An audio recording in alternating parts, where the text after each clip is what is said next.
Okay, everybody, I want to see your butts in their seats by the time I'm done writing this. My name is Professor Jerk, and you are in Trainables, Worcester, Worcestershire. I'm just kidding, it's Worcester. And unlike Worcestershire, a delicious fermented fish sauce, playing this does not leave me craving more, let alone putting a boat in my Bloody Mary. If you're anxiously logging in every day and doing nothing more to research this ship, and perhaps thinking of boosting it using the funds you've made from mowing your neighbor's lawns this summer, let me suggest you just pump your brakes and take a long, hard look in the mirror first, and I will tell you why you may want to reconsider. Let us compare this ship to the Cleveland and really think about what it offers that the Cleveland doesn't. The only positive I could find in about 30 or so games played in it during this release is that you can create an absolute AA abomination. Packing all the AA modules on here and then putting your AA perks on your captains and having the American Carrier Commander as an inspiration, we're looking at an AA score approaching 150. And I happily went out in about half my battles this way looking for carriers, but not once did I find a match while using this setup. Of all those games, 3 carrier matches. And for each one of those, I had the more traditional build on here where I was using Scott. I tried Beepley, but you really need equilibrium of power, which she doesn't have. And I tried Kincaid, who was fine. I just happened to have him set up as the AA monster so I could switch back and forth between the two. So unfortunately, our AA monster never got a chance to face a carrier, sadly.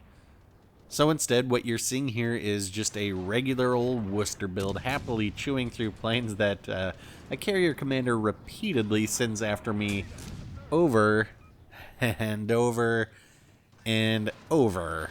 But anyway, we're on north, and you're seeing me do something you probably aren't used to seeing. I'm in a kiting position facing the side of this cap where most will say you should never go. But my reasons for this, I assure you, are quite sound. Now, you have no doubt heard that the Worcester has a 32mm bow, and that if you do the math, it says you can bounce all the 406 guns. And while it's true, you can bounce 406 guns, but only if they hit that 32mm armor. If you are even showing the smallest amount of side, you can be overmatched by just about anything, but you have just enough armor to arm about everything, and that translates into you getting rocked quite easily.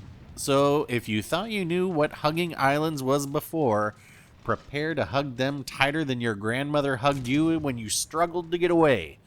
Whereas Cleveland has the uncanny ability to mostly be overpinned in many situations, that isn't going to happen with Worcester.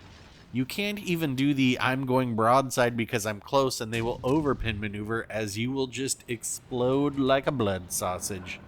So armor, while yes, it's technically better in quotes on the Worcester, it's actually worse than the Cleveland, combining with the fact that you are a much larger target, and look at these firing angles, quite poor. And that's why if you want to get all these guns involved, you have got to be hugging islands and positioning yourself very well.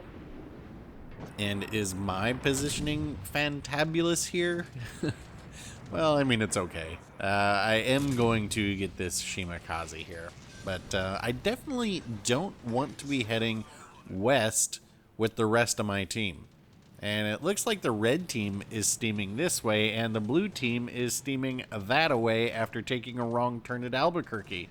So rather than do the toilet bowl swirl on this map, apologies to Zarkoon's metaphor, I am going to run against the current and actually use these islands in a manner you rarely get to, by taking advantage of the shell ballistics this ship has, which is to say, strapping the HE onto a Falcon 9 rocket and launching them into outer space. So while I reposition a little bit here, you'll notice I've shot down about 26 planes so far, and that's going to start ticking up again soon. But that will allow me to espouse a bit on the AA. There is no doubt that it is good, and as much as I wanted to see how it chewed up planes with a rating approaching 150, I just can't say that I think the speccing out for it for a situation that you may, not even a guarantee, but just may run into, in my case, maybe 10% of the games you play, versus faster reloading, guns, or more range, or better accuracy, it just doesn't seem worth it. At least until there are far more carrier games. If there are more carrier games, I am just not seeing their popularity rise. Of course, I don't have access to the numbers, though I do see more on weekends. I definitely see more carriers with regularity then, so maybe the weekend crowd is the audience, which would line up with my snobbish beliefs. And speaking of carriers, there is the Sea Pig, and I'm going to shoot at them. And I'm actually going to shoot at whoever I please because no one can do anything about it. Go ahead and scream, we're miles from where anyone can hear you. Now, if you've ever wondered but been too afraid to ask, Jerk, what is a crossfire? Well, this is a very good example. If you look at the minimap, you can see the red team is caught between myself and the rest of the blue team, and there's really not much they can do about it. I mean, this Khabarovs can shoot at me, but what's he gonna do? So I'm gonna shoot at them. I'm gonna shoot at Massachusetts. I'm gonna shoot at a Suzuya. I'm gonna shoot at the Gary. I'm gonna shoot at whatever I can. Because in this particular location, I can lob these shells over, and this is utilizing the capabilities of this ship. Now, that's not to say it's unique to this ship. All the American light cruisers can do this. The Cleveland can do this just as well. And that's why, again, I don't see that this is something that makes this unique to this particular ship. The amount of shells that we put out aren't unique to this ship. It is just as many as the Cleveland. The rate of fire, I'm pretty sure, is just about the same. Speaking of, you're going to see that I put on the AP. I'm going to be hitting some Citadel shots there, and I was checking on the CC Discord. I asked if the shell velocities were the same between the Worcester and the Cleveland, and Prince Blip informed me that as far as he knows, they are. So, nothing unique there either. All right. A Groza Kurfürst is coming this way, and I don't think it has anything to do with me so much as how the majority of legendary tier matches are spent running away, kiting Yamatos, Groza Kurfürsts in the back of the map, and that poses a problem for this ship. You can't really push in it. Directly forward, you only have 3 turrets that can fire, and as I already mentioned, you had better be perfectly bow on if you're going to push a battleship with this. The turrets are lightly armored, so prepare for them to get knocked or destroyed with regularity from just about any old shell. And with that information in mind, there is a little excuse for me to 1v1 this GK. Now, I'm not saying that I would in a Cleveland either, but I'd feel more comfortable kiting away as I am not nearly as enormous, or have that huge area on the back big enough for a football field. They should at least put a pool there. Imagine the pool parties. So in this match, I am just going to reverse back to where I was and not even waste my time with that GK. The game is nearly over, and for them to run all the way over here is just symbolic of one of the many issues with Legendary tier. And I think the biggest problem for the Worcester is that it doesn't solve any inherent problem with Legendary tier. It's just another light radar cruiser, but we have plenty of radar cruisers at tier 7 that can do the exact same job, so this just doesn't offer anything more than any other ship. I know the intention is that it should be this amazing AA platform, but then that's the problem. There aren't any carriers that I see.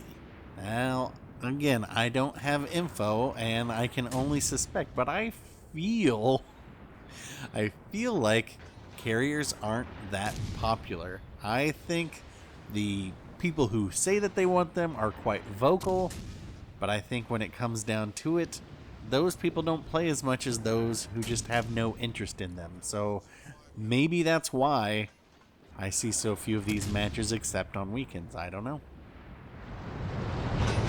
So you have an open spot in your bureau and you're saying, which one should I research first? Well, I'm guessing there's not really going to be much as a surprise here. But if you are trying to choose between Worcester and Clubear, then I am here to tell you it's not even close. Clubear all the way, because it is a good time every time. Whereas Worcester is, easily if I had to choose, it would be the Cleveland first. But if someone said that I had to take out a legendary tier cruiser, I'd go for the Alaska easily. But that's just me. I know there was a poll on Twitter or some social media platform asking which ship people were more excited for, and 66% said the Worcester, which just makes me laugh. I mean, I hope 66% of the player base researches the Worcester, and that the other 33% of us will be sipping cocktails on the deck of our Clubear knowing we made the right choice. I mean, imagine the seas being full of these Worcesters. There'd finally be a reason to take out our Alaskas. Alright, let's wrap this up. Is this ship fun? Not particularly. You are still running into a few Yamatos a match, and it doesn't offer anything unique that you can't get from the tech tree ship a tier below, at least in the majority of games. I think any other tier 7 cruiser I would rather take out than this. Now, the GK is full health and is surely blaming their team as a bunch of potatoes, but let's see what having all this health gets them in the end. It gets them dev-struck. Alright, that does it for this class. Your homework is to explain to me why the Worcester is here and what it's good for, or what I'm missing. You can drop those papers off during my office hours, available down below. This class is pass-fail, hit like to pass, hit dislike to fail. If you want to make sure you have a seat for next semester, hit subscribe. Thanks for watching, folks. I'll get back out there for another one soon, and we'll talk then.